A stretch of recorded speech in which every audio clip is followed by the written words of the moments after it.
ओम साई राम। सभी साई भक्तों का मेरे चैनल साई मेरा तारा नारा में एक बार फिर से स्वागत है। सारे साई भक्तों का मैं भी स्वागत करता हूं। तो जैसे आपने पिछली वीडियो में कहा था कि आज आप एक बहुत बड़े संत के बारे में लोगों के साथ शेयर करने वाले हैं। आज आप उनका परिचय भी देने वाले थे लोगों के साथ, और आपके क्या मिरेकल्स उनके साथ हुए थे उनके बारे में आप बताने वाले थे। तो आज सबसे पहले आप ये बताना चाहेंगे कि आप किसके बारे में बताना चाहने वाले थे, और उनके बारे में थोड़ा सा एक इंट्रोडक्शन आप दे सकें तो बहुत अच्छा रहेगा। जी हाँ, मैंने अपने पिछले 23-24 वीडियोस में बाबा की महिमा, बाबा की लीलाएं, बाबा के चमत्कार आपके साथ शेयर किए हैं। मेरी परेशानियों से बाबा ने कैसे मुझे निजात दिलाई, कैसे मुझे उन परेशानियों से बाहर निकाल के लाए, उस बारे में आप सबके साथ उसका जिक्र किया। मुझे ज़िंदगी में कितनी भी परेशानी आई, पर जब भी मैं बाबा का चेहरा देखता हूँ तो वो चेहरा मुझे कभी हारने ही नहीं देता। वो कभी खुद मुझे उस परेशानी से बाहर निकाल लेते, या कभी कोई अपने रूप को, अपने स्वरूप को, अपने भक्त को हमारी ज़िंदगी में भेज देते, जिनके कारण कि हमारी जो कठिनाई हैं, जो परेशानियां हैं, वो हमें उनसे बाहर निकालते थे। मैंने पहले जैसे आपको बताया, कितने ही साई स्वरूपा संतों के बारे में आपके साथ अपने अनुभव शेयर किए। जैसे काका जी के बारे में बताया, सत्य साई बाबा के बारे में बताया, जगताप बाबा के बारे में बताया, अन्य बाबा के बारे में बताया। मतलब जो जो हमारे ज़िंदगी में आए, जिन्होंने हमें राह दिखाई, हमें मुश्किलों से बाहर निकाला, उनके बारे में आप सबके साथ अपने अनुभव शेयर किए। आज मैं एक ऐसे ही और साई स्वरूपा संत की बात कर रहा हूँ, जिनके बारे में मैं आप लोगों के साथ अपने अनुभव शेयर करूँगा। जी हाँ, मैं बात कर रहा हूँ साईदास बाबा की। साईदास बाबा के बारे में, उनकी लीलाओं के, उनके चमत्कार के बारे में आपसे बताऊँ, उसके पहले मैं उनके बारे में एक छोटा सा इंट्रोडक्शन आप सब लोगों को देना चाहता हूँ, क्योंकि बहुत से भक्त हैं जो साईदास बाबा को शायद न जानते हों। तो उनके लिए मैं ये उनका इंट्रोडक्शन आपको दे रहा हूँ। साईदास बाबा का जन्म 1940 में हुआ था। वे गरीब परिवार में पैदा हुए थे। माँ बाप बहुत गरीब थे, तो वो उन्हें शिरडी लाके शिरडी में छोड़ गए। तो शिरडी में बाबा की गोद में ही बड़े हुए। कभी द्वारका माई में रहते थे, कभी समाधि मंदिर में रहते थे, कभी चावड़ी में जाके रहते थे। तो बाबा के ही सानिध्य में उनकी ज़िंदगी आगे बढ़ी। बाबा की उन पे कृपा भी बहुत हुई। उनके सामने बड़े होने के कारण उनमें बाबा की शक्तियाँ भी आ गई। आप मानेंगे नहीं, यदि आप उनको देख लेंगे, इतना जबरदस्त, इतना रोविला व्यक्तित्व था साईदास बाबा का कि आप एक बार उनसे मिल लो तो आप कभी उनको भूल ही नहीं सकते। इतना सम्मोहित करने वाला व्यक्तित्व था उनका। उतने ही मधुर विचार उनके थे, उतने ही सॉफ्ट स्पोकन होते, उतने ही प्यार से सब भक्तों से पेश आते थे। हमारे साथ, हमारे परिवार के साथ, मेरे मम्मी पापा, मेरी सिस्टर, हमारे साथ तो बाबा बहुत ही प्यार से रहते थे।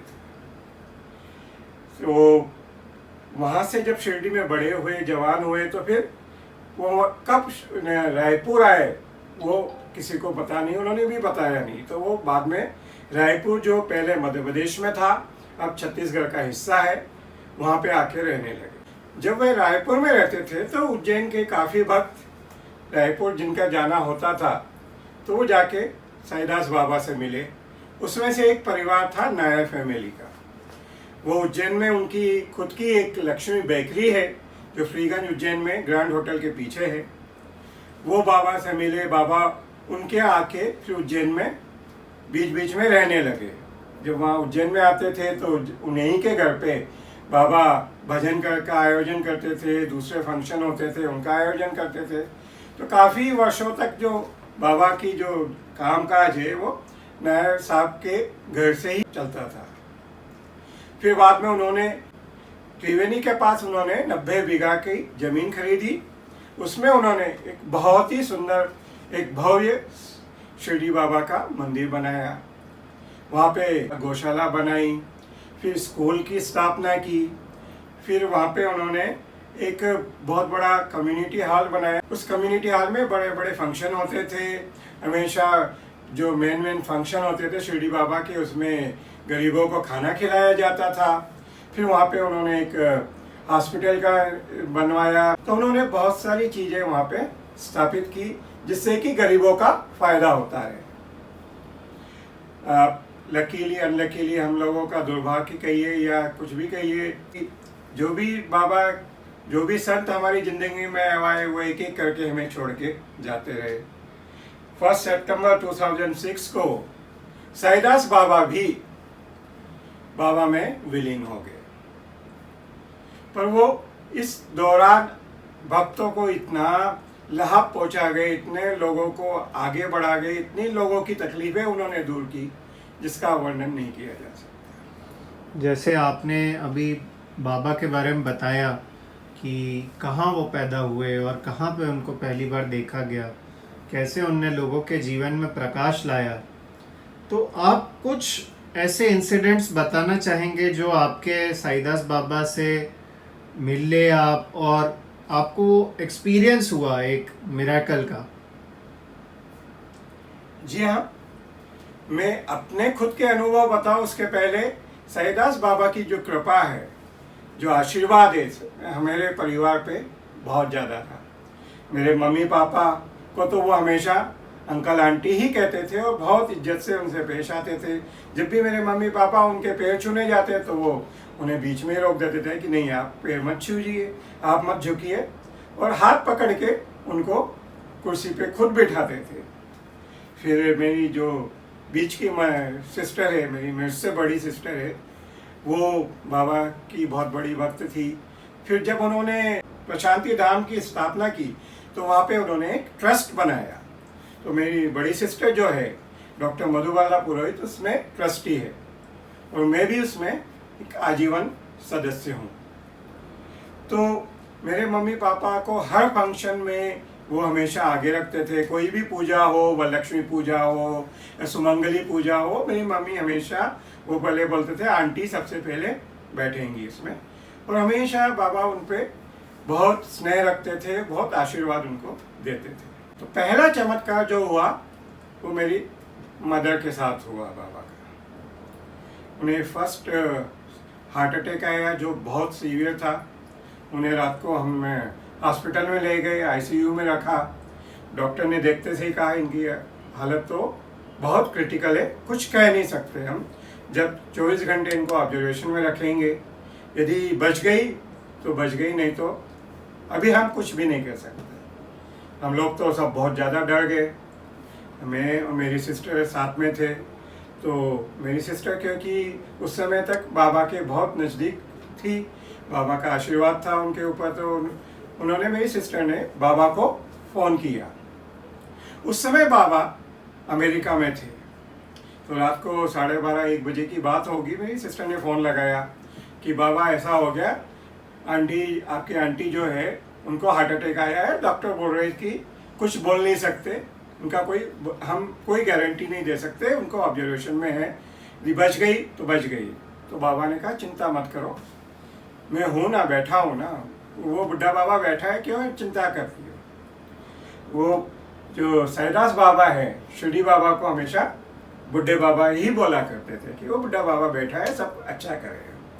तो उन्होंने मेरी सिस्टर को बोला तो मैं एक काम करो, जो अपना फ़ोन है आंटी के कान में लगा दो, बस मुझे क्या करना, मैं कुछ नहीं, तुम सिर्फ फ़ोन उनके कान में लगा दो। आप मानेंगे नहीं, 7 समुंदर पार से बाबा ने उनके कान में क्या बोला, क्या जादू फूका या क्या मंत्र फूका, हमें किसी को नहीं मालूम। सुबह तक मेरी मम्मी की कंडीशन काफ़ी स्टेबल हो गई, आउट ऑफ डेंजर हो गई। फिर 8-10 दिन हॉस्पिटल में रही, फिर हम उनको लेके घर आ गए। तो ये पहला जो चमत्कार था साईदास बाबा का हमारे परिवार पे, वो मैंने आपके साथ शेयर किया। अभी आपने जो बताया कि मतलब दादी के कान में एक मोबाइल रखा और यूएस से बैठ के बाबा ने कैसे ये किया, मतलब ये एकदम मतलब सोच भी नहीं सकता आदमी क्या, मतलब वो इलेक्ट्रोमैग्नेटिक वेव्स गई, क्या हुआ, मतलब यही तो है कि मतलब जहाँ पे साइंस ख़त्म होता है वहाँ पे भक्ति शुरू होती है। इसके अलावा और मतलब आपके क्या एक्सपीरियंसेस थे बाबा के साथ? एक बार साईदास बाबा ने उज्जैन में इंटरनेशनल कॉन्फ्रेंस ऑर्गेनाइज की थी, जिसमें सभी धर्मों के लोग देश विदेश से इकट्ठा हुए थे। मेरी सिस्टर क्योंकि ट्रस्टी थी और उनके ऊपर ये जिम्मेदारी थी कि जो डेली एक्टिविटीज़ है उसकी रिपोर्ट बना के प्रेस रिलीज देने का, और मैं भी क्योंकि लाइफ मेंबर हूँ उसका, तो मुझे भी वॉलंटियर बनाया गया था। तो मैं भी सब वहाँ पे पूरे फंक्शन में छुट्टी लेके वहाँ पे लगा हुआ था। हम दोनों भाई बहन वहीं पे लगे हुए थे। इसी दौरान एक हॉस्पिटल से फ़ोन आता है कि मेरी सबसे बड़ी सिस्टर है, वो बहुत क्रिटिकल सिचुएशन में उनको हॉस्पिटल लाया गया, उनको एडमिट किया गया। हम दोनों तो डर गए, दोनों डर के एकदम भाग के हॉस्पिटल पहुँचे। वो बिल्कुल मरणासन स्थिति में थी कि हमें समझ में नहीं आया क्या करें। तो वहीं से मेरी सिस्टर ने साईदास बाबा को फ़ोन किया कि बाबा ऐसा ऐसा हो गया है, बड़ी सिस्टर जो है इनको एडमिट किया है और बिल्कुल उनकी कंडीशन बहुत क्रिटिकल है। पहले तो बाबा गुस्सा भी हुए कि क्या भाई ये क्या है, अभी अपना इतना इम्पोर्टेंट फंक्शन चल रहा है और बीच में तुम दोनों ही वहाँ चले गए। बोले कोई, फिर बोले कि फिर वो बाबा शांत हुए, क्योंकि आप मानेंगे नहीं कि जितने भी साईं भक्त हैं सभी मतलब थोड़े बेसिकली एकदम गुस्से में आ जाते हैं। फिर वो शांत हुए, फिर उन्होंने बोला कि चिंता मत करो, तुम यहाँ आओ, मंदिर में जाओ, एक नारियल लो, उस पर धागा बांधो और अपनी परेशानी बोल के उसे धूनी में अर्पित कर दो। तो मेरी सिस्टर को हमने पहले भेज दिया कि भाई आप जाओ, वहाँ पे आपका काम ज़्यादा है, मैं यहाँ जब तक देखता हूँ। तो वो गई, उन्होंने नारियल लिया, बाबा को ने उस पर धागा बांधा खुद ने, साईदास बाबा ने, और वो जाके उन्होंने धूनी में अर्पित किया। और फिर हम जब वो सब कुछ हो गया तो इतने में थोड़ी देर बाद 2 घंटे के बाद खबर आती कि now she is out of danger, वो खतरे से बाहर है। तो एक बाबा की जो लीला है, जो चमत्कार है, वो फिर हमें देखने को मिला। इस तरह से बाबा का आशीर्वाद हमारे परिवार पे बना रहा। मतलब हमारे परिवार का कोई ऐसा फंक्शन नहीं है जिसमें बाबा ने आशीर्वाद ना दिया हो। यदि वो उज्जैन में रहते थे तो वो खुद जरूर फिजिकली आते थे और हमेशा हमें सबको आशीर्वाद दे के जाते थे। ये एक इतना बड़ा चमत्कार कि मतलब इतनी क्रिटिकल सिचुएशन में किसी को लाया गया और एक उनने कहा गया, जो एक आपने नारियल लिया और उसे धूनी में चढ़ाया और आपको खबर आ गई। ये भक्ति होनी चाहिए आपके माइंड में, तभी ये चीज़ पॉसिबल है। नहीं तो आप तर्क वितर्क करें, क्यों नारियल डालने से क्या होता है, ये कैसे हो सकता है, आपको भगवान पे कुछ चीज़ें छोड़नी पड़ती है, तभी आपको मिरेकल्स दिखते हैं। मेरा तो ये सोचना है। आप बिल्कुल सही कहा आपने कि भक्ति में तर्क वितर्क की कोई गुंजाइश नहीं है। आपको टोटल सरेंडर करना पड़ता है। यदि आपने टोटल सरेंडर कर दिया तो आपके सब काम अच्छे से हो जाते हैं। आप कितनी भी मुश्किल में हो, कितनी भी तकलीफ में हो, उससे आप बाहर आ जाते हैं। आने वाले एपिसोड में आप क्या शेयर करने वाले हैं भक्तजनों के साथ? मैं आने वाले वीडियो में ऐसे ही और अनेक चमत्कारों के बारे में बात करूंगा। मेरा सौभाग्य था कि मुझे साईदास बाबा के साथ शिरडी जाने का मौका मिला। बाबा खुद ही बाबा के पास खींच ले गए मुझे। वहाँ क्या मेरे साथ अनुभव हुए, क्या क्या मिरेकल हुए, वो मैं आप लोगों के साथ शेयर करूँगा। जब तक आप मेरे साथ जुड़े रहिए, मेरे वीडियो को लाइक कीजिए, शेयर कीजिए और मेरी चैनल को यदि सब्सक्राइब नहीं किया तो सब्सक्राइब कीजिए, बेल आइकन को दबाइए। बाबा का नाम लेते रहिए और स्वस्थ रहिए। ओम साई राम।